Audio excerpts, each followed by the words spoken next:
Bienvenidos mis amigos una vez más a esta serie de resúmenes del libro El conflicto de los siglos.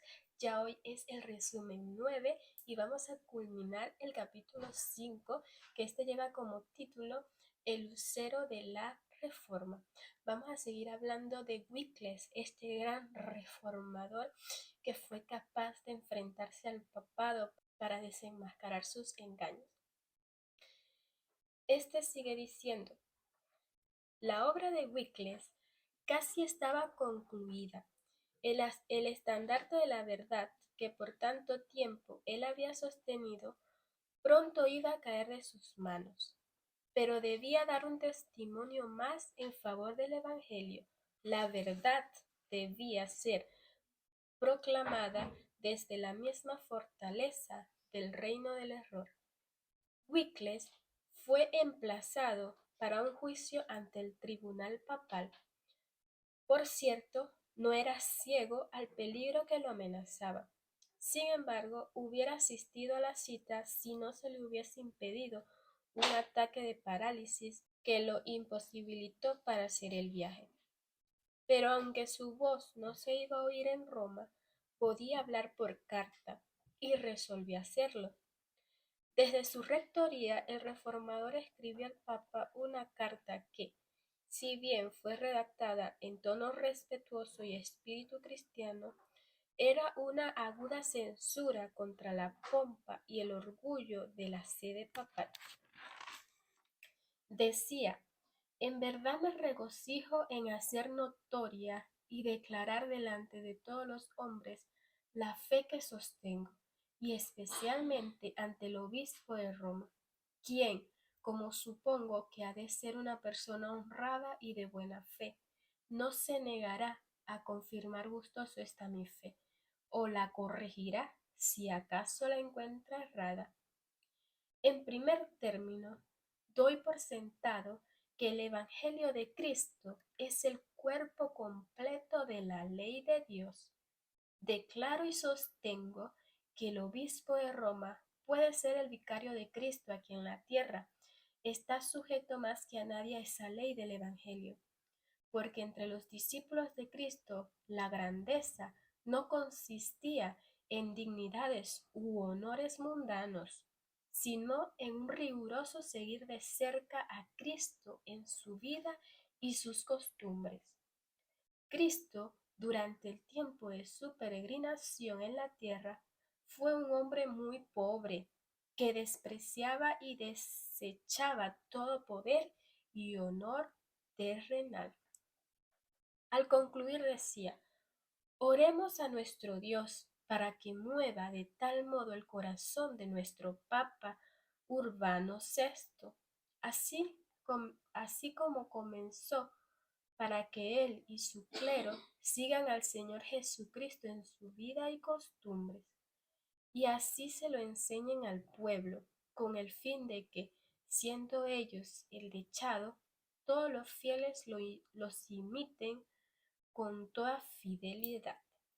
Así enseñó Wycliffe al Papa y a sus cardenales la mansedumbre y humildad de Cristo,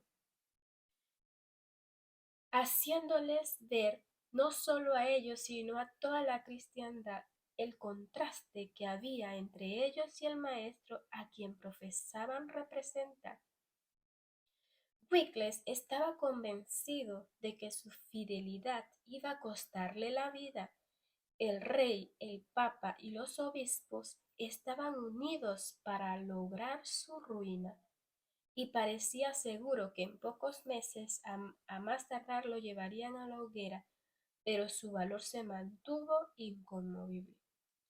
No obstante, la providencia de Dios aún velaba por su siervo. Wycliffe nunca miró por sí mismo, pero el Señor había sido su protector, y ahora que sus enemigos se creían seguros de su presa, la mano de Dios lo puso fuera de su alcance. En su iglesia de Lutherworth, en el momento en que iba a dar la comunión, cayó herido de parálisis y murió al poco tiempo. Wycliffe surgió de entre las tinieblas de la Edad Media. Nadie hubo antes de él. y en cuya obra pudiese él formular su sistema de reforma. Echó cimientos tan hondos y amplios y dejó una estructura tan firme y exacta que no necesitaron hacer modificaciones quienes lo sucedieron en la causa. Con fe absoluta, Wycliffe aceptó las Santas Escrituras como la revelación inspirada de la voluntad de Dios, como regla suficiente de fe y práctica. Había sido educado para considerar a la Iglesia de Roma como la autoridad divina e infalible, pero de todo eso se apartó para escuchar la santa palabra de Dios. Esta era la autoridad que él exigía que la gente reconociese. En vez de la Iglesia que habla a través del Papa, Wycliffe declaraba que la única autoridad verdadera era la voz de Dios que habla a través de su palabra. Wycliffe fue uno de los más grandes reformadores por la amplitud de su inteligencia, la claridad de su pensamiento, su firmeza para sostener la verdad y su intrepidez para defenderla. Fueron pocos los que lo igualaron entre quienes surgieron después. El carácter de Wycliffe es un testimonio del poder educador y transformador de las Santas Escrituras. A la Biblia debió él todo lo que fue. El esfuerzo hecho para comprender las grandes verdades de la revelación imparte lozanía y vigor a todas las facultades, expande la mente y madura el juicio.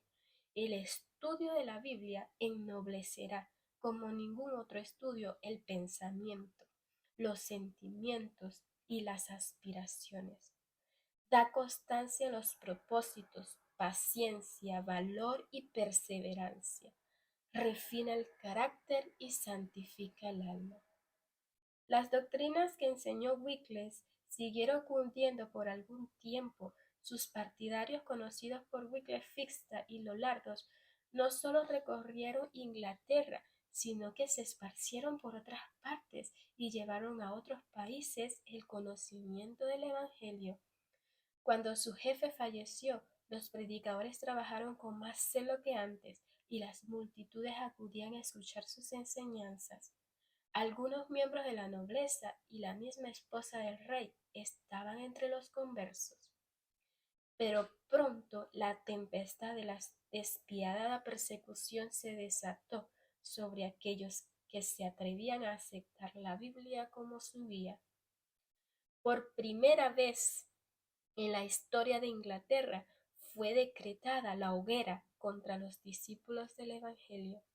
Se los perseguía como enemigos de la Iglesia y traidores de la realeza, pero ellos continuaron predicando en lugares secretos, buscando refugio lo mejor que podía en las humildes casas de los pobres y muchas veces escondiéndose en cuevas y cavernas de la tierra. Los cristianos de esos tiempos primitivos no tenían más que un conocimiento parcial de la verdad, pero habían aprendido a amar la palabra de Dios y a obedecerla, y por ello sufrían con paciencia. Los papistas habían fracasado en su intento de perjudicar a Wycliffe durante su vida, y su odio no podía aplacarse mientras los restos del reformador seguían descansando en la paz del sepulcro.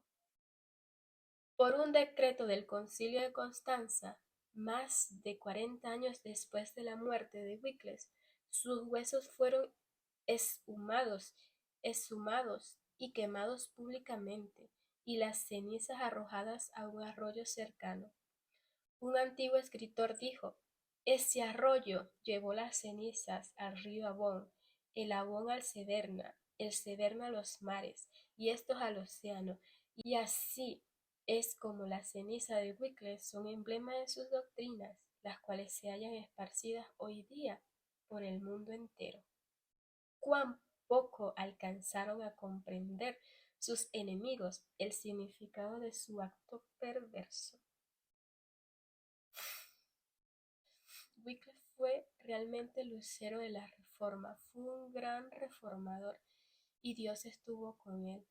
Desde que Wycliffe tuvo ese deseo de conocer la verdad, Dios no se apartó de él y estuvo con él en cada paso que él dio.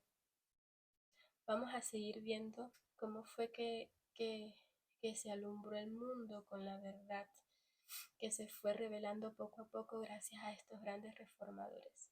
Así que no te pierdas los próximos resúmenes. Nos vemos en un próximo vídeo.